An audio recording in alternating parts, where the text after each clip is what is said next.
For weeks after Eric returned from Idaho, the story surrounding his so-called financial hardship began circulating through the same echo chambers that later repeated his accusations against the Whittakers. The narrative was simple, dramatic, and expertly crafted to provoke sympathy. Eric, the self-sacrificing advocate, had spent thousands of dollars traveling for the movement, only to end up stranded, ignored, and nearly bankrupt. It was a compelling story, until people looked closer. The cracks began forming when viewers revisited his own July 31st livestream, recorded just 1 month after his first visit to the Whittakers. In that video, Eric presented himself as a struggling creator with hardly anybody watching, a man who supposedly poured everything into dad talk and received nothing in return. He insisted that he didn't need the Whittaker exposure, that he had a massive platform of his own. But that claim didn't survive even the slightest scrutiny, because in that very same live stream, Eric openly admitted the opposite. He talked about needing to go out and do something easier to make money. He complained that dad talk wasn't bringing in enough donations. He emphasized the expense of airline tickets, hotel rooms, and travel mishaps. And most tellingly, he pointed directly to the Whittaker audience, saying without hesitation that they were the ones who actually donated, who actually supported him, who made his work worth it. That admission was a quiet confession. Without the Whittakers, Eric had no income stream. The timeline made this even clearer. His June videos with the family had produced hundreds of thousands of views, some of the highest numbers he had ever earned on YouTube.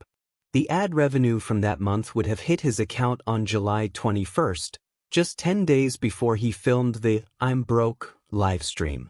Yet in that video he insisted he'd made nothing, needed more money, and would have to return to West Virginia to earn it.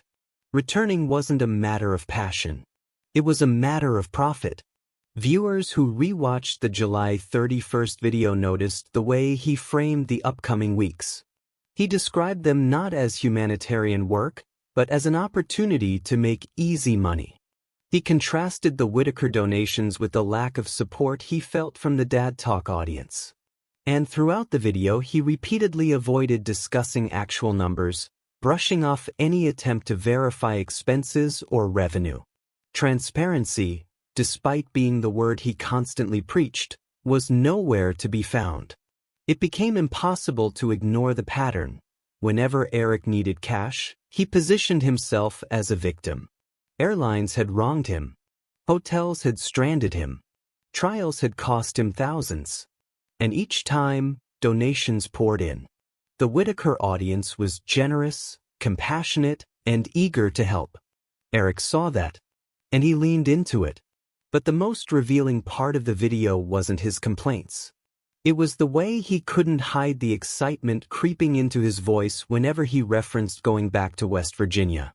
Because he wasn't just returning to visit the family.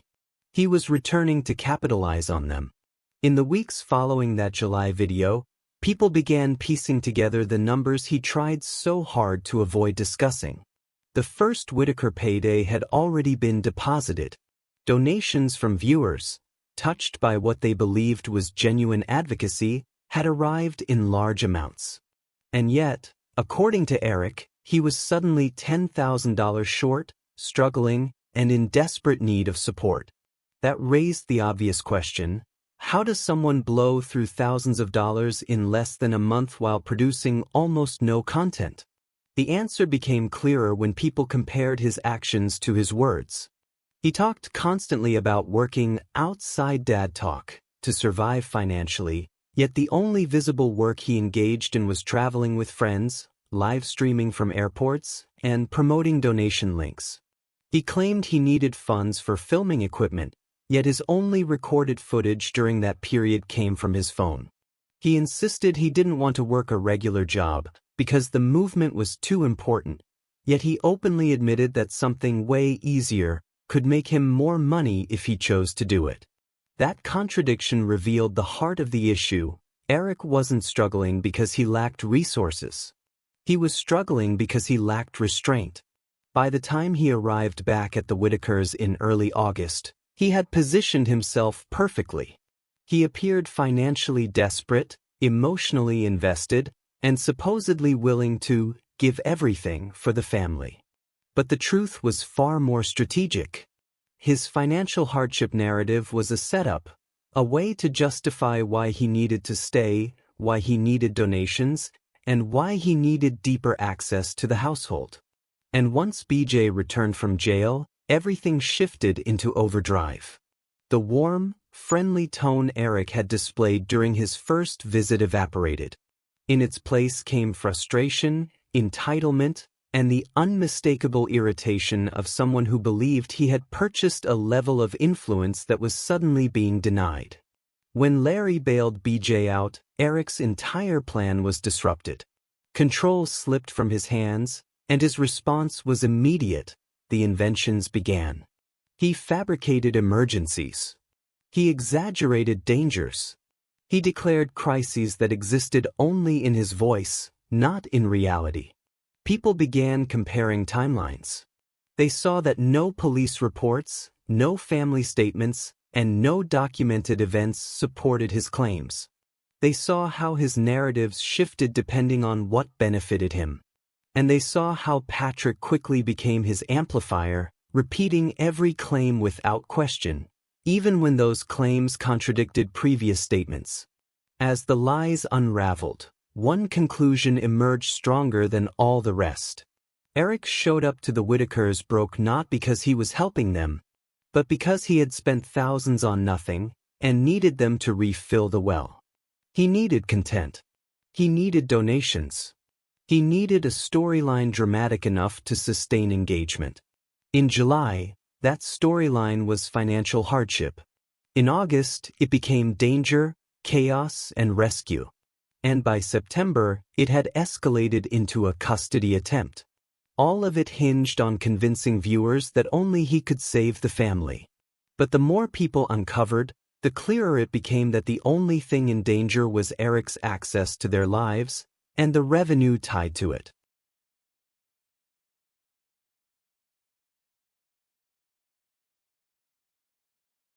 Hey everyone, before we get into the next part, I've got something special to share with you.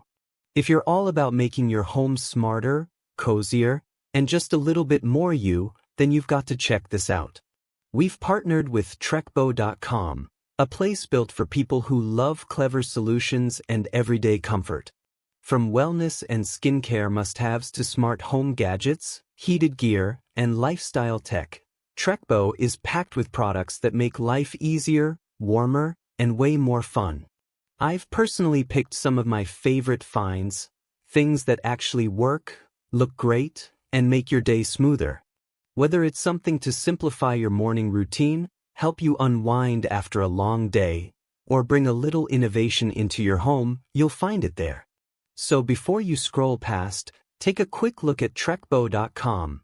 Trust me, it's full of discoveries waiting to make your everyday better. Alright, now let's get back to it, because after this video, you're definitely going to want to explore what Trekbo has in store for the Whittaker household community. For weeks, viewers replayed the moment when Eric stormed back into Odd with a sense of urgency that simply didn't match anything happening on the ground. He claimed danger, chaos, manipulation, blackmail, and an unsafe environment spreading through the Whittaker household. The more he repeated those words, the more panic he created among his viewers.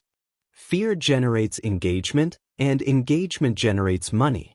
It became increasingly clear that the emergency existed only in Eric's voice. The real shift came when people returned to the timeline and saw what had actually happened. Nothing. No crisis. No threats. No violence. No new development that justified a 10-hour drive back to West Virginia. What did exist, however, was something far less dramatic but far more telling: Eric's frustration. BJ was out of jail. Larry had bailed her out. And the family wasn't answering Eric's calls. That was the real emergency. Because without access, he had no content.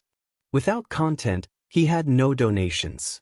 And without donations, the financial hole he'd dug for himself during July would only get deeper. The urgency to save Timmy appeared overnight, but the urgency to save Eric's revenue stream had begun much earlier. As viewers compared clips from July and August, the contrast became impossible to ignore.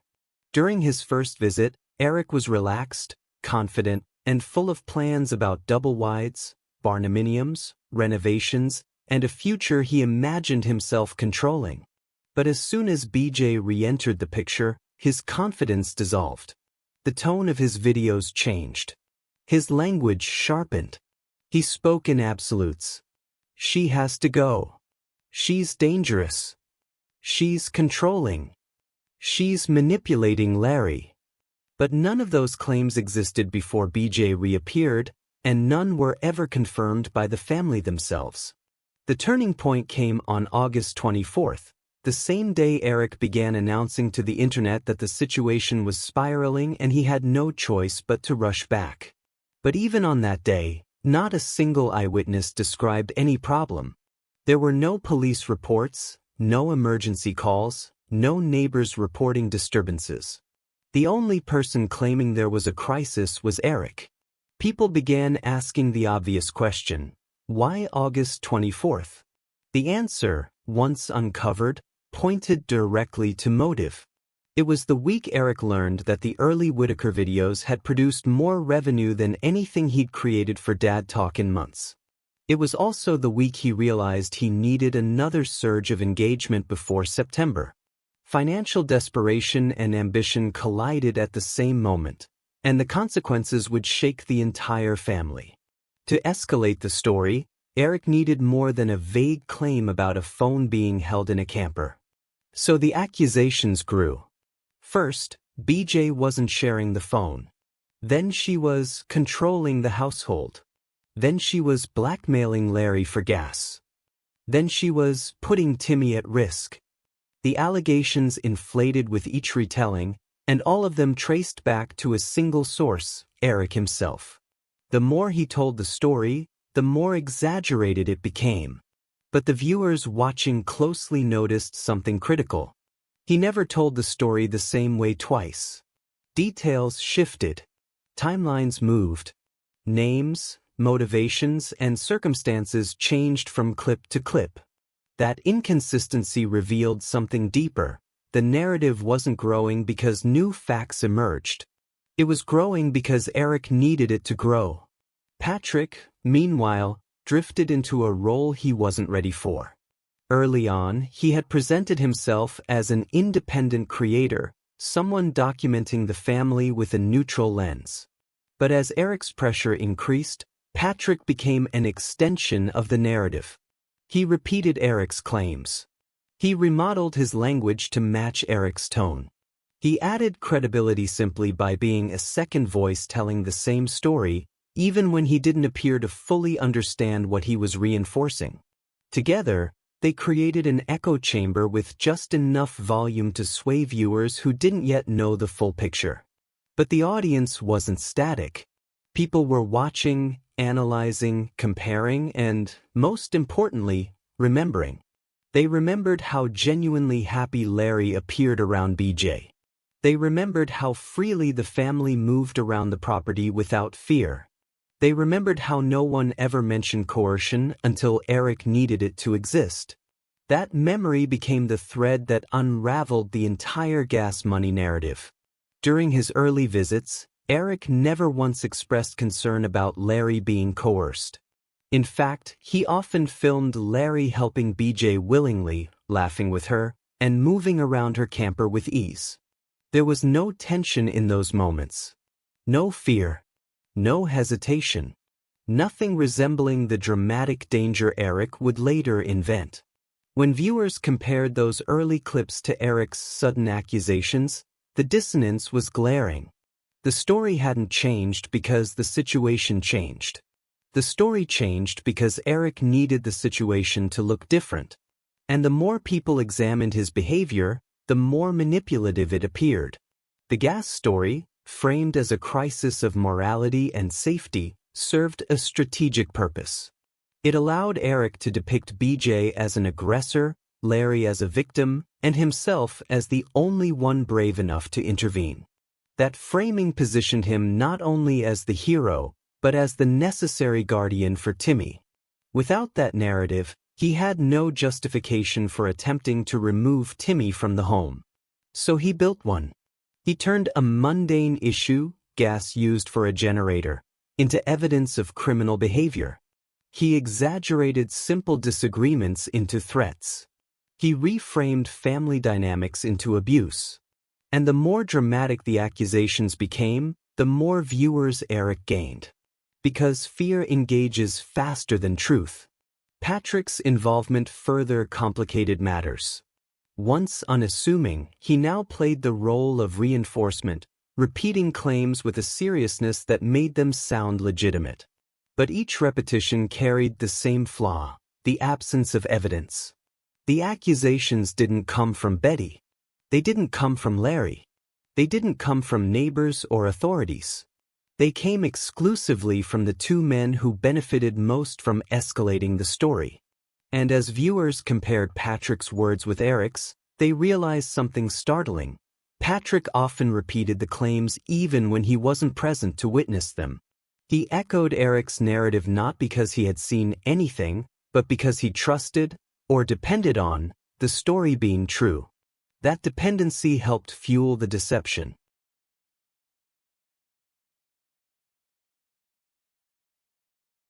Meanwhile, in the actual household, life continued normally.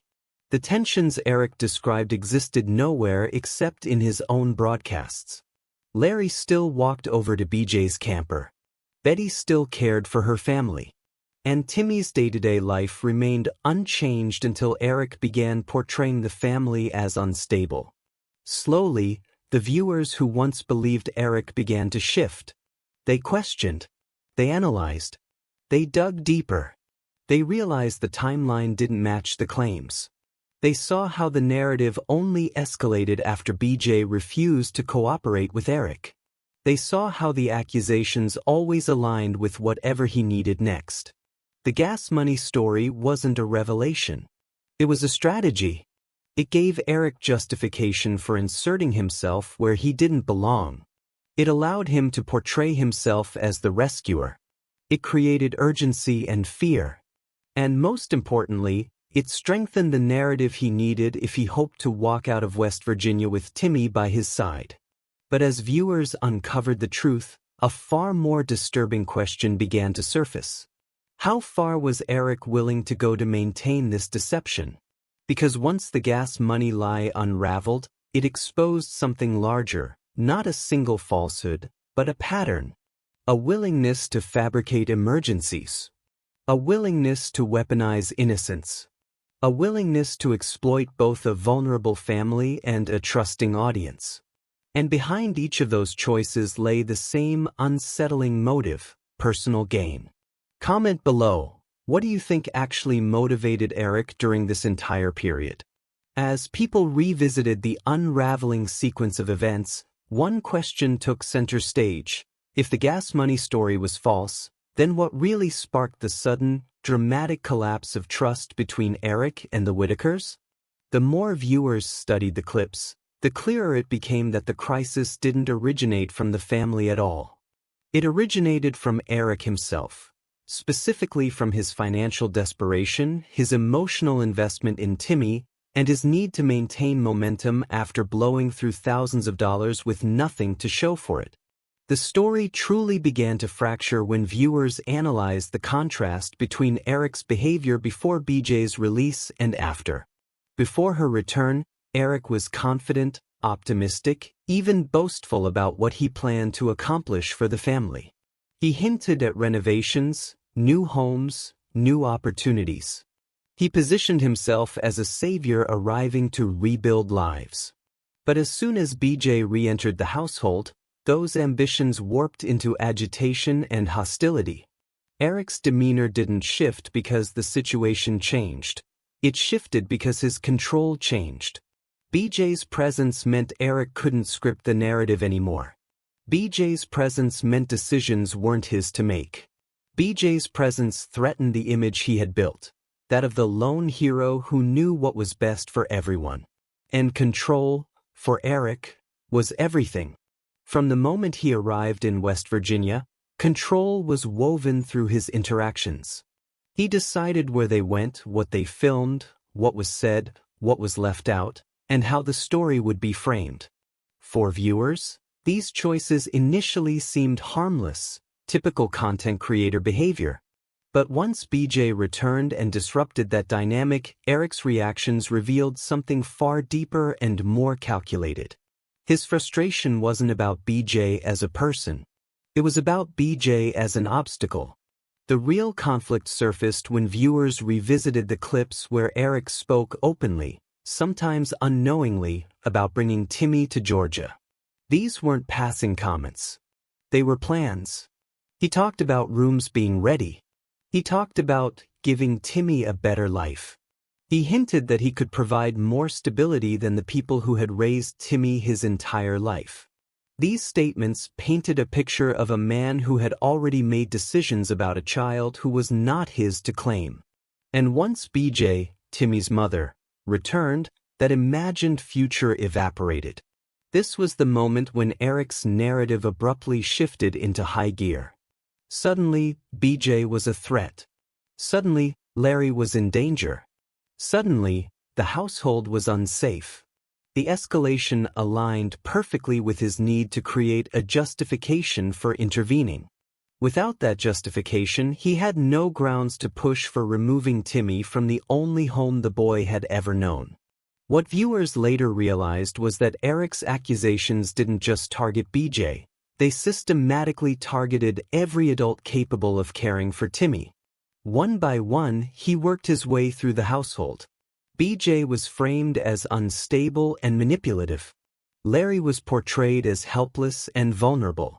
Betty was depicted as confused, incapable, or blindsided. Kenny was ignored entirely because he disrupted the narrative. By the time Eric finished weaving his story, every adult except himself looked unfit. This tactic didn't go unnoticed once viewers began analyzing his motives. They realized that Eric wasn't trying to protect the family. He was trying to eliminate competition. If BJ, Larry, and Betty were seen as unfit, then the path to guardianship, and to Timmy, would be clear. Against that backdrop, the gas money issue became more than a lie. It became a foothold.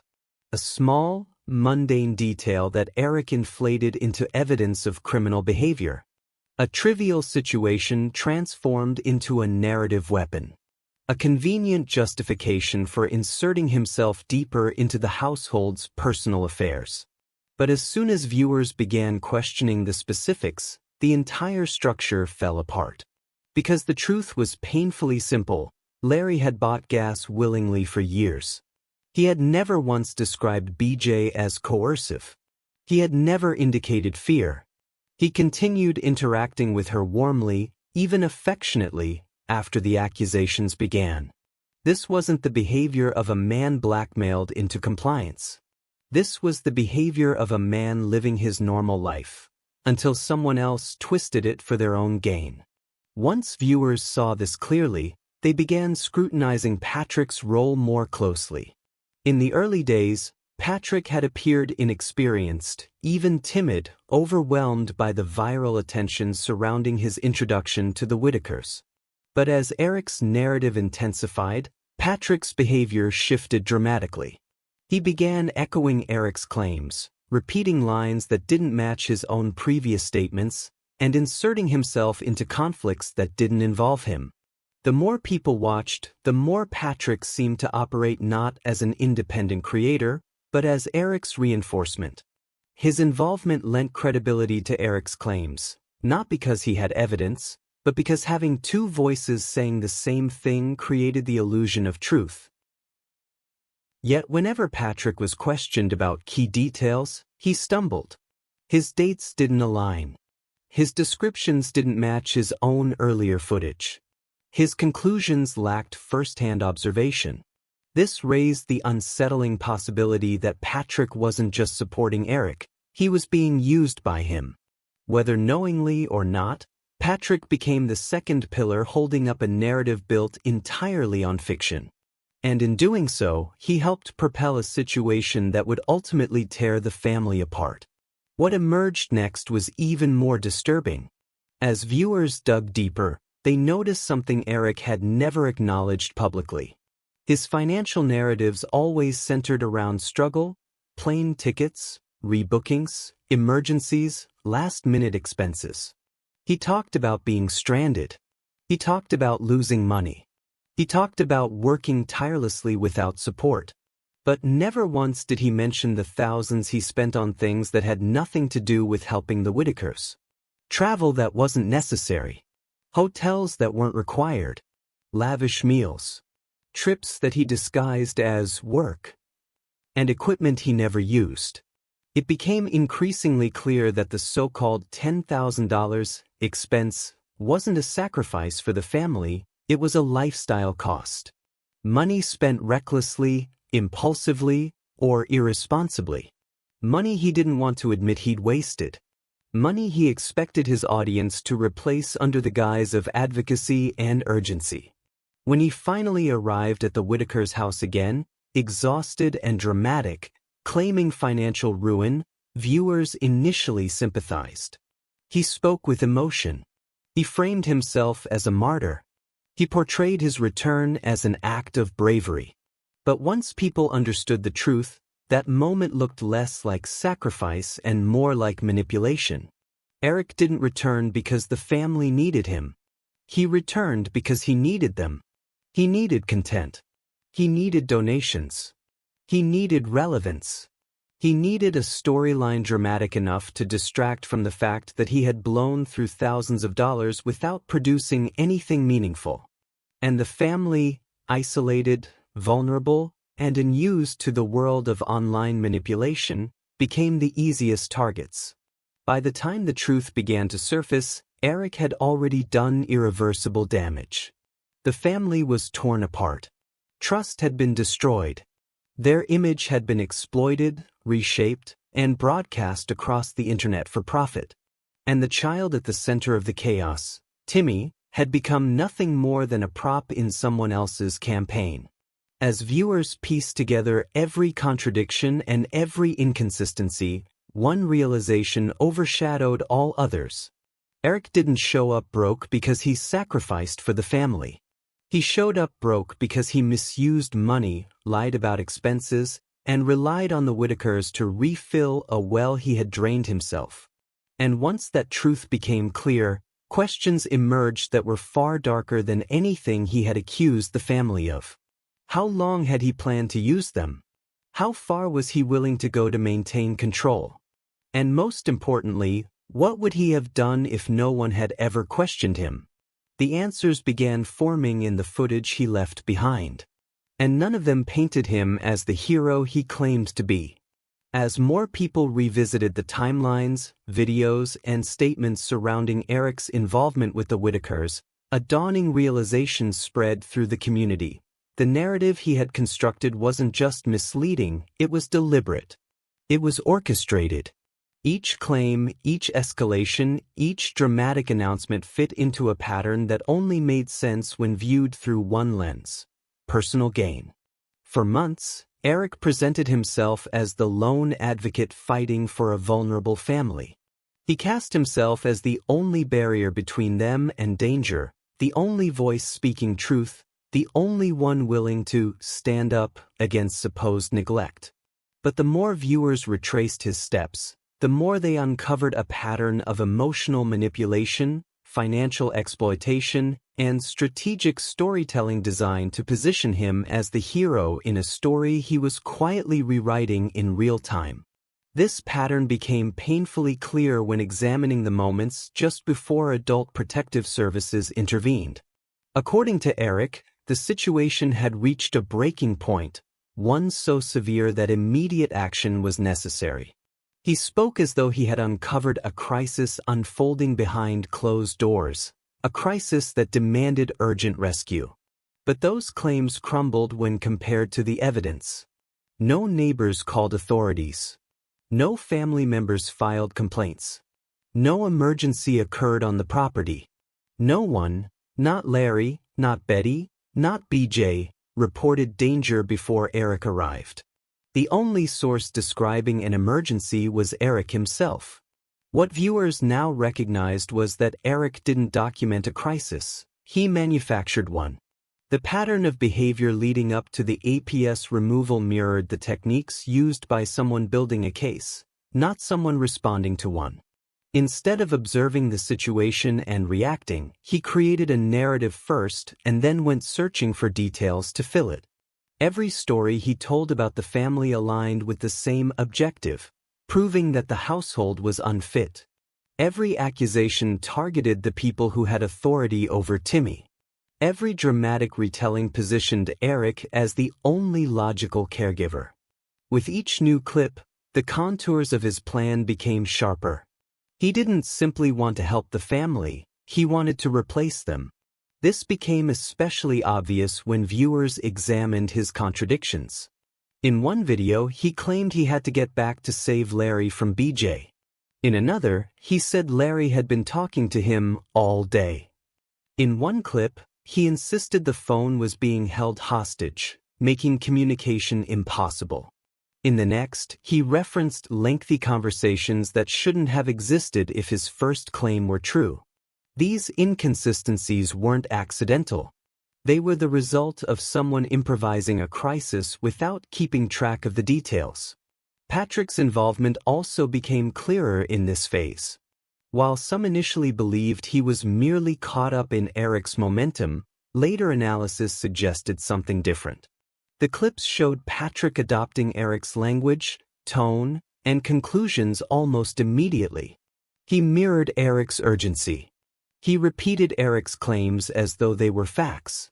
And in the process, he helped present a united front that made the accusations look more credible than they ever were. But Patrick's willingness to repeat these claims didn't stem from evidence. It stemmed from influence. Eric needed a second voice to reinforce his story, and Patrick, whether knowingly or not, provided it. Together, they constructed a narrative strong enough to convince viewers, and eventually, to convince authorities. A narrative that, once dismantled, revealed how little truth it ever contained. As viewers traced the events leading up to APS involvement, they realized something chilling. The investigation didn't begin because of an external report, it began because of the case Eric presented. The more he escalated the situation online, the more he portrayed the family as incapable, unsafe, or neglectful, the more he pushed the story into the public sphere. And once APS became involved, the foundation they relied on was the narrative he had created. This realization led to the question no one wanted to ask. Would APS have ever intervened if Eric hadn't engineered the crisis? The consequences of his actions were catastrophic. The family was separated. Their lives, once fragile but intact, were permanently disrupted. Their routines disappeared. Their stability shattered. And all the while, Eric continued creating content, live streaming updates, framing himself as the anguished witness to their suffering, without ever acknowledging the role his own actions played in causing it. But the unraveling didn't stop there. Once viewers looked deeper, they uncovered the financial layer Eric had been hiding. His claims about spending $10,000 for dad talk, his descriptions of empty bank accounts, his stories of being stranded at airports, it all aligned with someone who had mismanaged funds and needed a cash injection. And what provided that injection? The Whittakers. The timing of his sudden return, his sudden urgency, his sudden need to save Timmy aligned perfectly with the moment his money ran out. That connection reframed everything. It reframed the drama he created. It reframed the lies he told. It reframed the emotional manipulation he engaged in.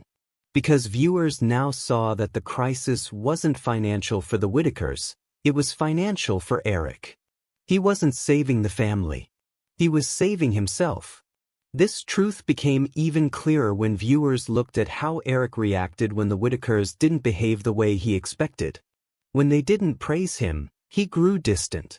When they didn't follow his suggestions, he grew agitated. When they didn't treat him as the authority he believed himself to be, he grew hostile. His generosity had conditions. His help had strings. His involvement had an agenda. He didn't want to empower them. He wanted to own the narrative around them. Once that illusion crumbled, the audience was left to confront an uncomfortable truth. The suffering of the Whittaker family wasn't an unfortunate byproduct of Eric's involvement. It was the direct result of it. His manipulation, his exaggeration, his financial desperation, and his desire for guardianship created the storm that tore the family apart. The final blow came when viewers realized how little accountability Eric ever accepted for what happened. He blamed everyone but himself. He blamed the system. He blamed BJ. He blamed Patrick when things soured between them. He blamed critics, haters, trolls, anyone who questioned him. But he never once acknowledged that the narrative he created, the lies he told, the drama he escalated, the families he disrupted, had consequences. Serious consequences. Consequences that outlived his videos. Consequences that devastated a household. Consequences that cannot be undone. And when viewers pieced everything together, every timeline, every contradiction, every manipulation, one question became unavoidable. How many lives would Eric have been willing to disrupt for the sake of maintaining the image he had built? The answer, shown not in words but in actions, was simple: as many as it took. Because in the end, Eric didn't show up to West Virginia to rescue a family. He showed up to rescue his career, his ego, and his wallet. And the Whittakers, unaware of the scale of his deception, became the collateral damage of a story they never chose to be in. Comment below. Do you believe Eric ever intended to help the family, or was the plan always about benefiting himself? Gracias por ver este video. Has click aqui para ver outro video que podría interessar.